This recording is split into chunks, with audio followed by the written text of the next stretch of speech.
ጊዜው አጭር ከመሆኑ ጋር ተያይዞ ሶሻልም ሆናችሁ ናቹራል ሳይንስ የሪሚዲያል ፕሮግራም ተማሪዎች የምትማሯቸውን ትምህርቶች እንዴት አድርጋችሁ በአጭር ጊዜ ውስጥ ለሪሚዲያል ኤግዛም መዘጋጀት እንደምትችሉ ሁሉንም ካልኩሌሽን ትምህርት ሊሆን ይችላል፣ እንግሊዘኛ ሊሆን ይችላል፣ ሂስትሪ ጂኦግራፊ ሊሆን ይችላል። እያንዳንዱ ነገር እንዴት አድርጋችሁ ባላችሁ ጊዜ ውስጥ ፈተና በሚመጣበት መንገድ እንዴት መዘጋጀት እንደምትችሉ በዚህ ቪዲዮ ዲቴል ኢንፎርሜሽን እሰጣችኋለሁ። እስከ መጨረሻው ድረስ አብራችሁን ቆዩ። ከመጀመራችን በፊት ግን ሰላም፣ እንዴት ናችሁ? ከዚህ በፊት ለማታውቁን አንተውን ጻዩ እባላለሁ። በቋሚ ስራ የዩኒቨርሲቲ አስተማሪ ነኝ። በትርፍ ሰዓቴ ደግሞ ልክ እንደዚህ አይነት ተማሪዎችን ይጠቅማሉ የምላቸውን ኮንተንቶች በዚህ ዩቲዩብ ቻናል ክሬት አደርጋለሁ።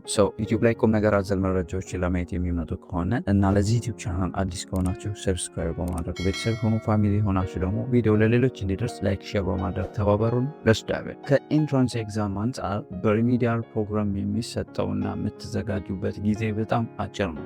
ታዲያ እንዴት ነው ይህንን ያላችሁን አጭር ጊዜ ፕሮፐርሊ ተጠቅማችሁ በአጭር ጊዜ ውስጥ እንዴት ነው ሁሉንም ትምህርት ፈተና በሚመጣበት መንገድ ለፈተናው መዘጋጀት ያለባችሁ የሚለውን ስናይ እንግዲህ ሁላችሁም ሶሻልም ሆናችሁ ናቹራል የምትማሯቸው የኳልኩሌሽን ትምህርቶች አሉ፣ የቲዮሪ ቤዝድ የሆነ ትምህርቶች አሉ።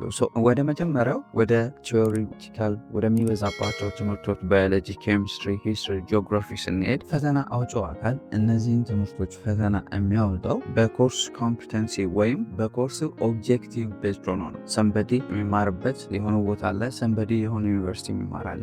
ሁለቱንም ሜዥር የሚያደርገው ያንን ኮርስ ካጠናቀቁ በኋላ ማወቅ አለባቸው ተብሎ የሚገመቱትን ፖይንቶች ነው ፈተና የሚያወጣው አካል መሰረት አድርጎ ፈተና የሚያወጣው። እናንተ መጀመሪያ ስታነቡ ከዚህ በፊት እንዴት ማንበብ እንዳለባችሁ ሁሉንም ትምህርት ሰርቼላችኋለሁ። ግን ለፈተናው ደግሞ ስትዘጋጁ የምታነቡትን ትምህርት መጀመሪያ እነዚህን ትምህርቶች በምታነቡበት ጊዜ ከማንበባቸው በፊት ኮርስ ኦብጀክቲቭ ምንድን ነው ወይም የምታነቡት ዩኒት ኦብጀክቲቭ ምንድን ነው፣ ያንን ዩኒት ከጨርሳችሁ በኋላ ምን ነገሮችን ነው ማወቅ ያለባቸው የሚለውን ፎር ኤግዛምፕል ለምሳሌ ይህንን ኦብጀክቲቭ ይህንን ዩኒት ካጠናቀቃችሁ በኋላ እነዚህ ነገሮች ማወቅ አለባችሁ ተብሎ ይገመታል።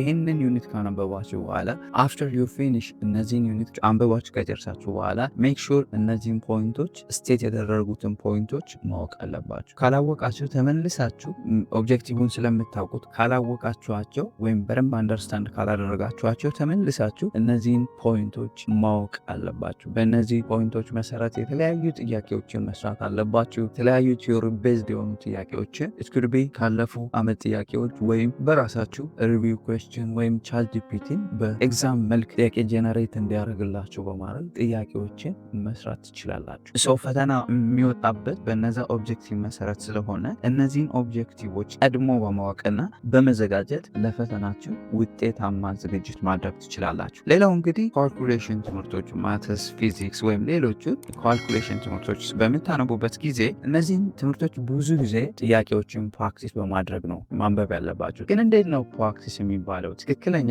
ፕራክቲስ የሚባለው ምንድን ነው የሚለውን ማወቅ ያስፈልጋል።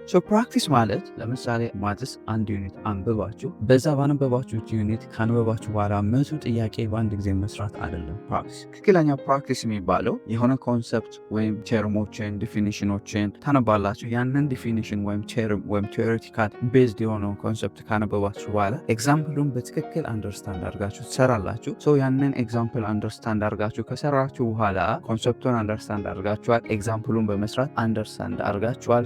የተወሰነ አንድ 3 ጥያቄ ከኤግዛምፕሉ የተለየ ጥያቄ ሰርታችሁ ማለፍ አለባችሁ። ነገር ግን ከተወሰነ ቀን በኋላ ወይም በሪቪዥን ታይም ግን እንደምታደርጉት የተለያዩ ጥያቄዎችን በመፈለግ ከዛ ኮንሰፕት ጋር ሪሌት የሆነውን በመፈለግ ምንም ከዛ ዩኒት ጋር ሪሌት የሆኑ ጥያቄዎችን በመፈለግ ምንም ኮንሰፕቱን ሳታዩ ሲምፕሊ ብዙ ጥያቄዎችን መስራት አለባችሁ። ያ ነው ፕራክቲስ የሚባለው እንጂ ዛሬ አንድ ዩኒት አንብባችሁ ዛሬ 150 ጥያቄ ብትሰሩ ያን አይደለም ፕራክቲስ። ትክክለኛ ፕራክቲስ ማለት ኮንሰፕቱን አንደርስታንድ አድርጋችሁ ኤግዛምፕል ሰርታችሁ ካለፋችሁ በኋላ ሪቫይዝ በምታደርጉበት ጊዜ ግን በራሳችሁ ዊዛት ኮንሰፕቱ ሳታዩ ብዙ ጥያቄዎችን መስራት ወይም ራስን መፈተሽ ማለት ነው ፕራክቲስ። በዚህ መልኩ ካልኩሌሽን ትምህርቶችን በዚህ መልኩ በማንበብ እና ፕራክቲስ በማድረግ ደጋግማችሁ ዊዛ ኮንሰፕቶቹ ብዙ ጥያቄዎችን በመስራት ለፈተናው ውጤታማ ዝግጅት ማድረግ ትችላላችሁ ማለት ነው።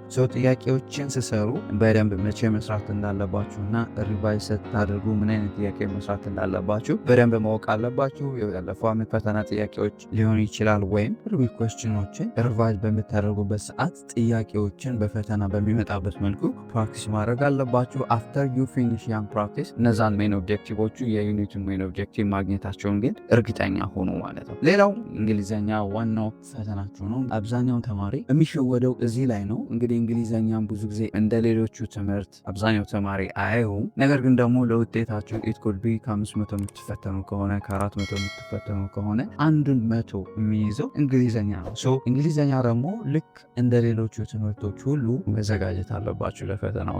የምትማሯቸውን ትምህርቶች ቮካብላሪ፣ ግራመር እና የፓሴጅ ጥያቄዎችን በደንብ ፈተናው ከመድረሱ በፊት መዘጋጀት አለባችሁ። ሳትዘጋጁ የፈተናው ቀን በመግባት ብቻ እነዚህን ጥያቄዎች መስራት አትችሉም። እንዴት ነው መለማመድ ያለብን ካላችሁ እንግዲህ ቮካብላሪዎችን ለመገመት ከባድ ነው። ነገር ግን ከዚህ በፊት ያለፉ ዓመት ፈተናዎችን የ12ኛ ክፍል ፈተናዎችን በመውሰድ ኮንሰፕቱን ፓሴጅ ሪዲንግ እንዴት እንደሚሰራ በዛ ፕራክቲስ ማድረግ ትችላላችሁ። በየሳምንቱ በየወሩ ወይም በየ2 ሳምንቱ ልክ እንደ ፈተና ሴሽን እየወሰዳችሁ ያለፉ ዓመት የ12ኛ ክፍል ጥያቄዎችን ቮካብላሪውን ፕላስ ግራመሩን ግራመር ኦልሞስት ተመሳሳይ ነው። ኦንሊ ወይ የሚመጣበት መንገድ ነው እንጂ የሚለያየው ግራመሩ ግራመር ነው።